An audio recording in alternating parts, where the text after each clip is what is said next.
Hi friends, అందరూ ఎలా ఉన్నారు? బాగున్నారా? నేను మీ సింధు. చాలామంది ఒక ఫ్రెండ్షిప్లో కానీ ఒక రిలేషన్లో కానీ ఏదైనా పోట్లాట జరిగినప్పుడు వాళ్ళిద్దరూ విడిపోతారు కదా. చాలా రోజులు అవుతుంది. వాళ్ళ ఇంట్లో ఏదన్నా ఫంక్షన్ జరిగిందనుకోండి, వచ్చేస్తారు చాలామంది పెద్దవాళ్ళు. పోన్లే, ఏదో ఒకటి అన్నదిలే, వదిలే, ఒక మెట్టు దిగినా పర్వాలేదు, నువ్వేం తక్కువైపోవు అని చెప్తూ ఉంటారు కదా ఫ్రెండ్స్. చాలామంది మీలో కూడా ఎవరో ఒకరు కనెక్ట్ అవ్వచ్చు నేను చెప్పేది. అలా చెప్తూ ఉన్నప్పుడు ఆ మెట్టు దిగేవాడికే కదా ఫ్రెండ్స్ ఆ పెయిన్ తెలిసేది. అలా అంటే నేను వాళ్ళు చెప్పడం తప్పు అని అనను.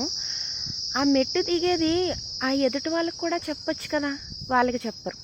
మనకే ఎందుకు చెప్తారు? అది ఇంకా బాధ అనిపిస్తుంది. ఫ్రెండ్స్ ప్లీజ్ ఎవ్వరికి ఇలాంటి ఉచిత సలహాలు ఇవ్వకండి. ఓకే, వాళ్ళిద్దరిని కలపాలని మీకు అనిపిస్తుంది, కానీ ఆ మెట్టు దిగేవాడికే ఫ్రెండ్స్ తెలిసేది ఆ బాధ.